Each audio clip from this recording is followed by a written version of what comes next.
एक समय की बात है। एक राज्य में एक प्रतापी राजा राज करता था।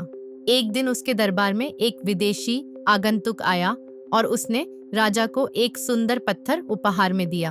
राजा वह पत्थर देख बहुत प्रसन्न हुआ। उसने उस पत्थर से भगवान विष्णु की प्रतिमा का निर्माण कर उसे राज्य के मंदिर में स्थापित करने का निर्णय लिया और प्रतिमा निर्माण का कार्य राज्य के महामंत्री को सौंप दिया। महामंत्री गांव के सर्वश्रेष्ठ मूर्तिकार के पास गया और उसे वह पत्थर देते हुए बोला, महाराज मंदिर में भगवान विष्णु की प्रतिमा स्थापित करना चाहते हैं। 7 दिवस के भीतर इस पत्थर से भगवान विष्णु की प्रतिमा तैयार कर राजमहल पहुंचा देना। इसके लिए तुम्हें 50 स्वर्ण मुद्राएं दी जाएंगी। 50 स्वर्ण मुद्राओं की बात सुनकर मूर्तिकार खुश हो गया और महामंत्री के जाने के उपरांत प्रतिमा का निर्माण कार्य प्रारंभ करने के उद्देश्य से अपने औजार निकाल लिए। अपने औजारों में से उसने एक हथौड़ा लिया और पत्थर तोड़ने के लिए उस पर हथौड़े से वार करने लगा, किंतु पत्थर जस का तस रहा। मूर्तिकार ने हथौड़े के कई वार पत्थर पर किए, किंतु पत्थर नहीं टूटा।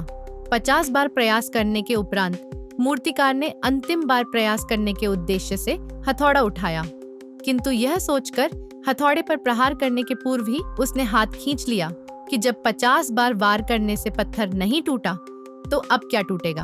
वह पत्थर लेकर वापस महामंत्री के पास गया और उसे यह कह वापस कर आया कि इस पत्थर को तोड़ना नामुमकिन है, इसलिए इससे भगवान विष्णु की प्रतिमा नहीं बन सकती। महामंत्री को राजा का आदेश हर स्थिति में पूर्ण करना था, इसलिए उसने भगवान विष्णु की प्रतिमा निर्मित करने का कार्य गांव के एक साधारण से मूर्तिकार को सौंप दिया। पत्थर लेकर मूर्तिकार ने महामंत्री के सामने ही उस पर हथौड़े से प्रहार किया और वह पत्थर एक बार में ही टूट गया। पत्थर टूटने के बाद मूर्तिकार प्रतिमा बनाने में जुट गया। इधर महामंत्री सोचने लगा कि काश पहले मूर्तिकार ने एक अंतिम प्रयास और किया होता तो सफल हो गया होता और 50 स्वर्ण मुद्राओं का हकदार बनता। सीख, यदि जीवन में सफलता प्राप्त करनी है तो बार बार असफल होने पर भी तब तक प्रयास करना नहीं छोड़ना चाहिए जब तक सफलता नहीं मिल जाती। क्या पता जिस प्रयास को करने के पूर्व हम हाथ खींच लें वही हमारा अंतिम प्रयास हो और उसमें हमें कामयाबी प्राप्त हो जाए।